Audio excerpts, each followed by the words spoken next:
Poésie. Je pense que la poésie, c'est avant tout une manière de voir les choses. Avant d'être une manière d'exprimer sa singularité, ou sa vision singulière sur les choses. Je suis assez touché quand j'entends que mon écriture est poétique. Mais néanmoins ici, les poètes, ou le poète, c'est pas moi, c'est plutôt les personnages qui sont des poètes, car ils décident de vivre selon la manière qu'ils choisissent, et ils ont une vision bien particulière, donc bien singulière, à laquelle ils s'attachent, et c'est ce qui les guide tout au long du roman, tout au long de leur vie finalement.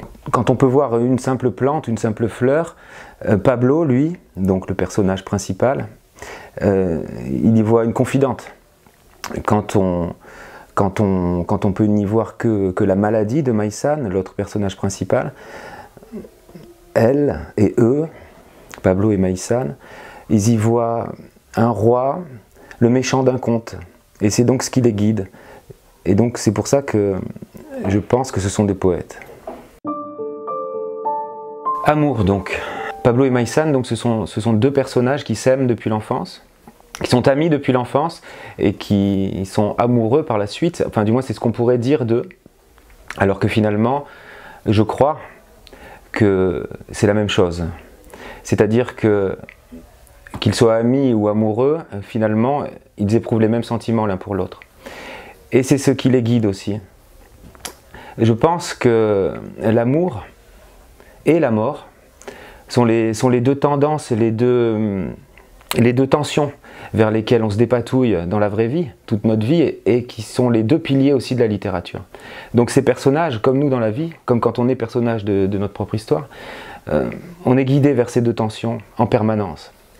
Et donc, ils vont affronter la mort, ou du moins y être confrontés, mais ils seront guidés donc, par la force et la puissance de leurs sentiments. En même temps, ils vivent une histoire d'amour exclusive, passionnée, dans laquelle nous, en tant que lecteurs, on peine un petit peu à trouver notre place. Si vous voulez, c'est un petit peu comme si le monde qui les entourait était accessoire, était un décor, dans lequel ils pouvaient évoluer. Les gens aussi.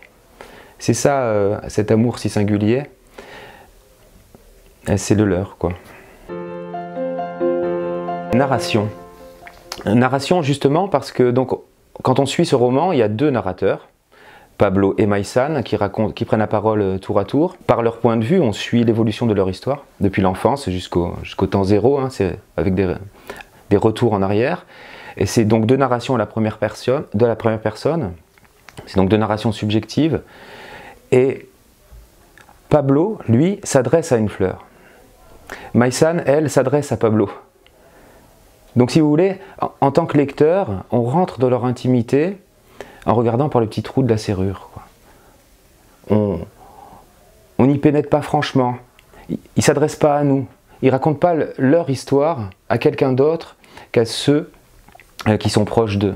Du moins, Pablo a trouvé une fleur comme moyen de substitution. Et donc la narration, elle est le reflet en fait du sens de leur histoire. Maladie.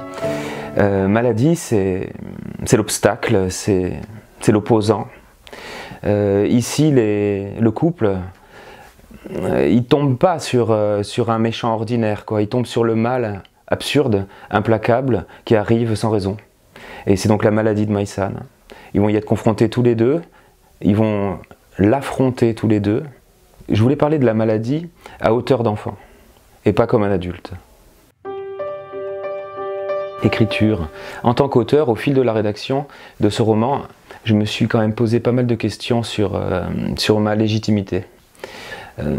Il y a une première version de cette histoire que j'ai fait lire, et quand j'ai observé les réactions, qui n'étaient pas négatives du tout, mais qui étaient très fortes, je me suis demandé quand même dans quelle mesure j'avais le droit de parler de ça.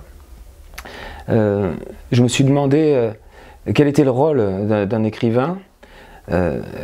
Est-ce qu'il fallait contenter ce côté un petit peu démiurgique dans son bureau en train en train de, voilà, de tirer les ficelles de ces marionnettes que sont ces personnages, mais finalement, est-ce que c'était pas un petit peu jouer avec la vie des gens aussi? Tout ça pour avoir la satisfaction d'avoir écrit une belle histoire. Donc j'ai eu quand même un grand moment de réflexion là-dessus, et l'histoire a évolué à la suite de ça. Et peut-être même ma relation à l'écriture aussi, je crois.